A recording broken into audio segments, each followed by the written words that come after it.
ಚಿಕ್ಕಪ್ಪನ ಯಾವ ಹೆಸರು ಇತ್ತು ಸರ್? ಡೆಫಿನೆಟ್ಲಿ ನಿಮ್ಗೆ ಎಲ್ರೂ ಬಾಯಲ್ಲೂ ಹೆಸರು ಬರೋದೇ ನಮ್ ಚಿಕ್ಕಪ್ಪನ ಹೆಸರು.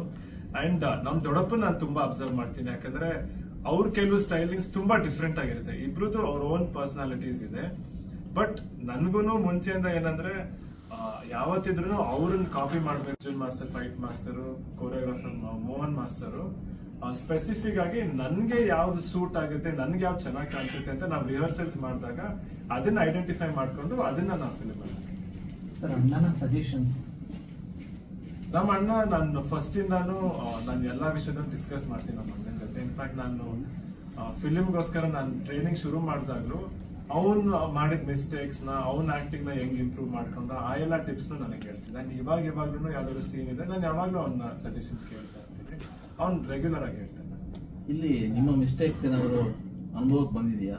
ಸಿನಿಮಾ ಆಗಿದೆ, ಸಿನಿಮಾ ಹೋಗ್ಬೇಕು, ಈ ಸೀನೆಲ್ಲ ನಿಂಗೆ ಮಾಡಬಹುದಿತ್ತು, ಅದು ಚಾನ್ಸ್ ಮಿಸ್ ಆಯ್ತು ಅಂತ. ಸರ್, ನಾನು ನಿಜವಾಗ್ಲೂ ಅದಕ್ಕೆ ನಾನು ಸಿನಿಮಾನೇ ನೋಡಕ್ ಹೋಗ್ತಿಲ್ಲ. ನೋಡಿದಾಗ ನನ್ಗೆ ಬರೀ ತಪ್ಪೇ ಕಾಣಿಸುತ್ತೆ. ಅಂದ್ರೆ ಎಲ್ಲ ಒಂದ್ ಕಡೆ ಏನೋ ಒಂಚೂರು ಬೆಟರ್ ಮಾಡ್ಬೋದು ಅಂತ ಅನ್ಸ್ತೇನೆ ಇರುತ್ತೆ. ಬಟ್ ಕಂಪ್ಲೀಟ್ ಸ್ಯಾಟಿಸ್ಫ್ಯಾಕ್ಷನ್ ಇಂದ ಅಂತೂ ನಾನು ಸಿನಿಮಾ ಪ್ರತಿಯೊಂದು ಸೀನ್ಗೂ ನಾನು ಫುಲ್ ಎಫರ್ಟ್ ಹಾಕಿಲ್ಲ.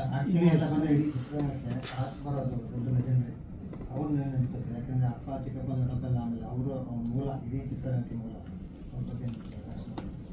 ಸರ್, ಅವ್ರ ಬಗ್ಗೆ ಏನಿಲ್ಲ ಸರ್. ಅಂದ್ರೆ ಖಂಡಿತವಾಗ್ಲೂ ಲೈಕ್ ಆಕ್ಟಿಂಗ್ ಆಗ್ಲಿ ಸುಮಾರು ಸತಿ ನಾವು ಆಫೀಸಲ್ಲೆಲ್ಲ ಕೂತ್ಕೊಂಡಿದ್ದಾಗ ನಮ್ ತಾತನ ಸಿನಿಮಾಗಳು ಅಂಡ್ ಪ್ರತಿಯೊಬ್ರು ಸಿನಿಮಾಗಳು ಬೇರೆ ಬೇರೆ. ಯಾಕಂದ್ರೆ ನಮ್ ಸಿನಿಮಾಗೆ ಯಾವ ಸೀನ್ ಏನಾದ್ರು ಹೋಲಿತ್ತಂದ್ರೆ ಆ ಸೀನ್ಸ್ ನ ನೋಡಿ ಅದರಿಂದ ಏನಾದ್ರು ಟೇಕ್ ಅವೇಸ್, ಅವ್ರು ಹೆಂಗ್ ಇಮೋಷನ್ ಕೊಟ್ರು.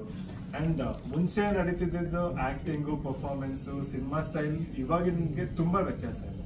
ಸೊ ಅದನ್ನ ಡೆಫಿನೆಟ್ಲಿ ನಾವು ಆ ಸ್ಟೈಲ್ ನಾವು ಮಾಡಕ್ ಆಗದೇ ಇಲ್ಲ. ಇವಾಗಿನ ಟ್ರೆಂಡ್ಗೆ ಯಾವ ತರ ಇರಬೇಕು ಅದನ್ನ ನೋಡ್ಕೊಂಡು ಆ ಇಂಪ್ರೆಷನ್ ಬರ್ದೇ ಇರೋಂಗೂ ನಾನು ಕಾನ್ಶಿಯಸ್ ಆಗಿ ಎಫರ್ಟ್ ಮಾಡ್ತೀನಿ. ಸರ್, ಇನ್ನು ಎಷ್ಟು ಸಾಂಗ್ ಬಾಕಿ ಇದೆ ರಿಲೀಸ್ ಮಾಡೋದು? ಇನ್ನೂ ಎರಡಿದೆ.